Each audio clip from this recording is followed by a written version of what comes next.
warahmatullahi wabarakatuh.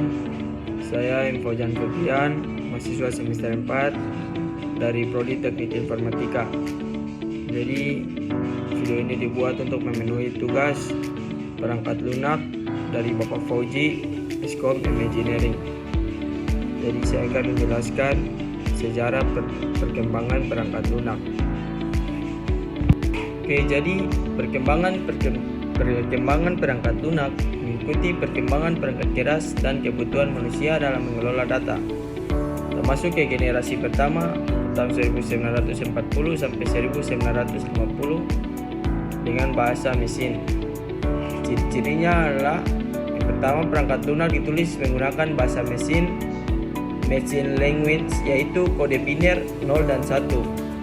Kedua, tidak ada sistem operasi. Programnya langsung berinteraksi dengan hardware. Yang ketiga, program dibuat khusus untuk satu mesin dan satu tugas. Yang keempat, proses pemrograman sangat sulit dan rawan error. Itu adalah ciri-ciri perangkat lunak generasi pertama. Fungsi utamanya adalah itu perhitungan ilmiah dan militer. Oke, jadi pada generasi pertama yaitu 1940 sampai 1950 itu generasi bahasa mesin. Software ditulis langsung pakai kode biner 0 dan 1. Belum ada sistem operasi, satu program hanya bisa jalan di satu mesin. Tujuannya untuk perhitungan ilmiah dan kebutuhan militer. Oke, pada generasi kedua, bahasa tinggi awal. Muncul bahasa assembly dan bahasa tingkat tinggi pertama seperti Fortran dan COBOL. Jadi lebih mudah dipahami manusia. Ada sistem batch processing untuk menjalankan banyak tugas sekalipun. Tujuannya yaitu untuk administrasi bisnis dan perhitungan teknik. Pada generasi ketiga tahun 1960 sampai 1970 itu sistem operasi. Penjelasannya, muncul sistem operasi OS untuk mengatur hardware. Software mulai dipisah dari hardware dan bisa dijual terpisah. Muncul konsep database dan bahasa Pascal Basic. Tujuan untuk manajemen data di perusahaan besar. Oke, untuk generasi keempat tahun 1970 sampai 1980 itu komputer pribadi. Karena ada PC, software dibuat untuk orang umum. Muncul aplikasi kantor seperti pengelola kata dan spreadsheet. Muncul GUI dan bahasa C. Tujuannya untuk otomasi kantor dan penggunaan pribadi. Oke, pada generasi kelima, jaringan dan OOP pada tahun 1900 sampai 1990.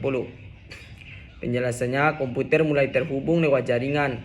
Muncul konsep pemrograman berorientasi objek OOP seperti C++ dan Java agar kode bisa dipakai ulang. Tujuannya yaitu untuk aplikasi client server dan pengembangan software skala besar. Oke, yang berikut pada generasi ke-6 yaitu generasi era internet 1990 sampai 2000, tahun 2000. Internet dan World Wide Web meledak. Muncul bahasa web seperti HTML, PHP, JavaScript. Muncul software gratis yaitu open source. Tujuannya yaitu untuk e-commerce, website, dan komunikasi global. Kepada generasi ke-7 yaitu mobile dan cloud. Pada tahun 2000 sampai 2010 muncul smartphone dan aplikasi mobile. Data dan software mulai disimpan di cloud sehingga tidak perlu diinstal di PC. Metode pengembangan berubah jadi agile yang tepat. Tujuannya yaitu untuk media sosial, aplikasi mobile, dan layanan berbasis internet. Dan berikut generasi ke-8 atau generasi terakhir yaitu AI dan IoT pada tahun 2010 sampai sekarang. Software sekarang pakai artificial intelligence, big data, dan IoT. Muncul SaaS seperti Google Drive, Zoom, fokus juga ke keamanan cyber. Tujuannya untuk otomatis cerdas, analisis data, dan semua perangkat saling terhubung. Oke, itulah penjelasan singkat dari saya. Kita perkembangan perangkat lunak dari generasi 1 sampai 8. Jadi kesimpulannya adalah perkembangan software mengikuti satu alur, kompleks dan khusus, sederhana dan umum, terhubung dan cerdas.